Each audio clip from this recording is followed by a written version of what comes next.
while the Washington Post details an elderly, egotistical president shielded from reality by a slavish coterie of loyalists. Never said that word before. So ailing, mendacious, egotistical, and that's from media outlets that spent 4 years smooching Biden's wrinkly ass. They were so far up his butt, I'm surprised they didn't diagnose the... See how Joe Biden can survive here. I know it's better for Trump if he does. I don't really care. He's not fit. His staff is part of the biggest presidential cover-up in decades. He needs to step down from the presidency, never mind the campaign, for the safety of the country. That's what happens when a gaffe machine ex-president runs headfirst into two of the sharpest mouths in media. Absolute combustion. Greg Gutfeld and Megyn Kelly aren't just throwing shade at Joe Biden, they're lighting his legacy on fire.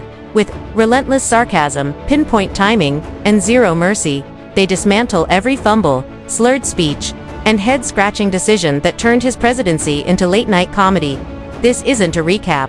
It's a controlled demolition you won't be able to look away from. Biden said he tried to stay out of his dad's administration. It's true, he claimed he was just living at the White House because he wanted to ban. See how Joe Biden can survive here. I know it's better for Trump if he does. I don't really care. He's not fit. His staff is part of the biggest presidential cover-up in decades. He needs to step down from the presidency, never mind the campaign, for the safety of the country. That's what a big... He left office with more ice cream flavors than coherent thoughts, and more bike spills than foreign policy wins. Biden's presidency didn't read like a chapter in history, it played like a blooper reel on slow-mo, repeat. Gutfeld and Kelly aren't dissecting it, they're cracking it open like expired leftovers and letting the smell speak for itself. Without question, the worst president in my lifetime, and that is the proof. Because we've talked about this. His solution for inflation is explaining what inflation is. Here's the thing about inflation. Food prices go up. And what we're going to try to do, and I think this is going to work, is maybe get the prices, if you get the prices to go down. Unless it's gas, because we don't want you to use gas. The worst part about this whole thing is that his presidency is ripe for mockery and ridicule and even gentle humor if you like him. I mean, just Hunter Biden alone, in the recent... Before we go on, hit that subscribe button and bell icon, you're gonna want more of this.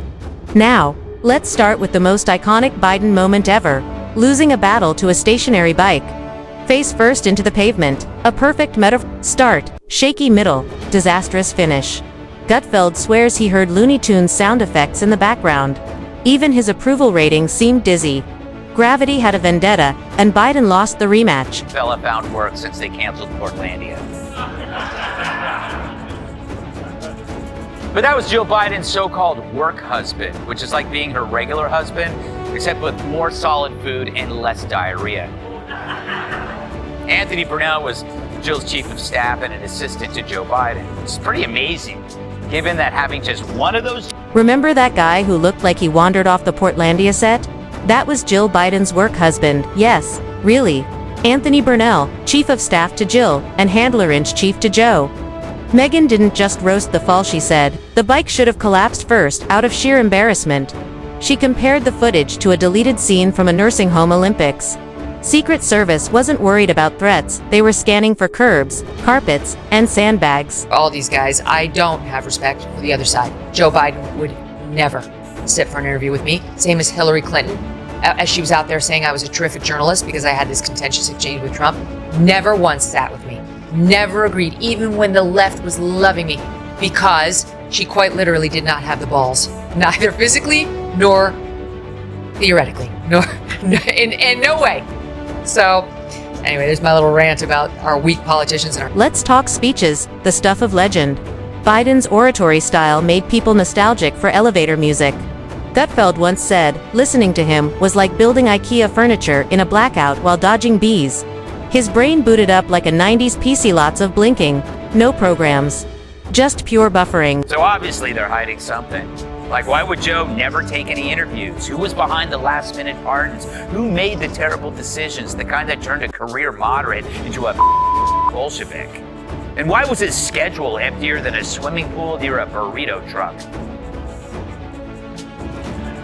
Meanwhile, Hunter has his own beef, saying that Dems only lost because lost to Trump because they weren't loyal to his father, the leader of the party. Then came the whisper era. Nothing screams strength like leaning into a hot mic to whisper threats like a haunted librarian. Megyn compared it to a ghost tour guide trying to stay relevant. Biden's dramatic pauses would end in whispers that sounded like creepy ASMR from your weird uncle. And then came the ghost handshakes, trying to shake hands with invisible people.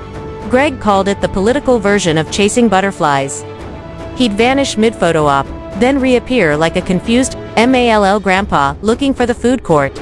World leaders weren't meeting, they were managing. We'd be able to wipe out his debt, we'd be able to help make sure that all those things we need to do, child care, elder care, making sure that we continue to strengthen our healthcare system, making sure that we're able to make every single solitary person eligible for what I've been able to do with the COVID, with dealing with everything we have to do with, look, if we finally beat Medicare.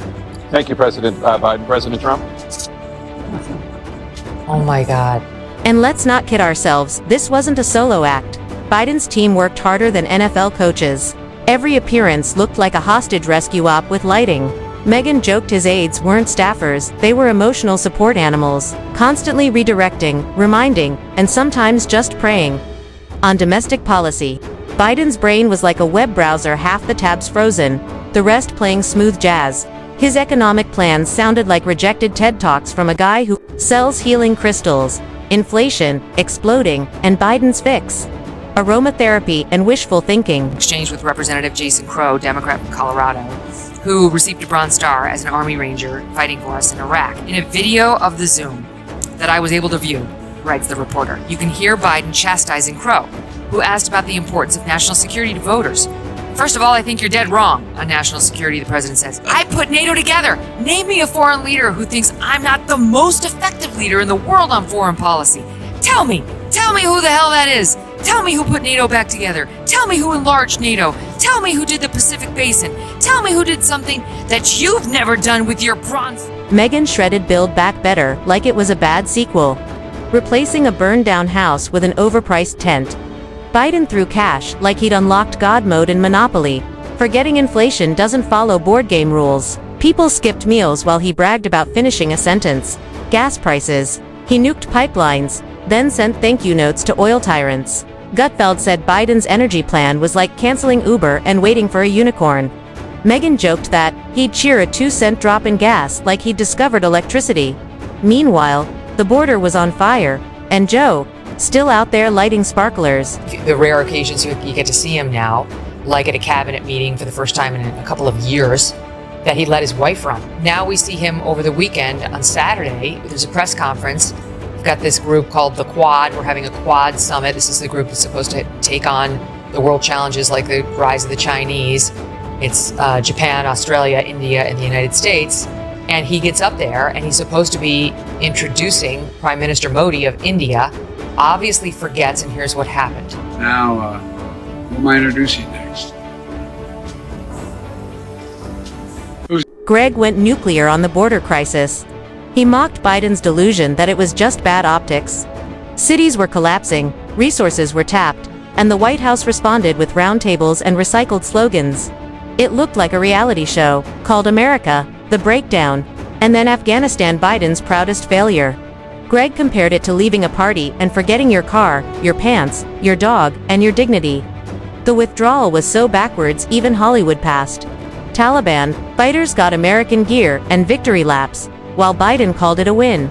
A win, like spilling coffee in your lap, is a warm beverage. So Joe Biden's longtime aide was called to testify on Joe's decline. Well, I hope someone asked him if President Joe Biden was fit to exercise the duties of the president. Was President Joe Biden fit to exercise the duties of the president? On the advice of counsel, I respectfully decline to answer the question pursuant to my Fifth Amendment rights under the Constitution. Megyn couldn't ignore Biden's bizarre speeches, starting in English, ending in charades. His romance with the teleprompter was Shakespearean, tragic, confused, and full of stage directions, read aloud. He once paused mid-sentence like he forgot he was president. Enter Hunter the scandal that kept giving.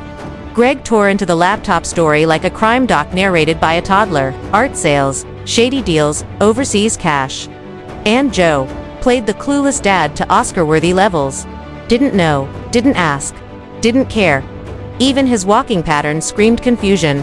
Megyn joked he'd wave at walls, follow aides into closets, and vanish like a magician with dementia.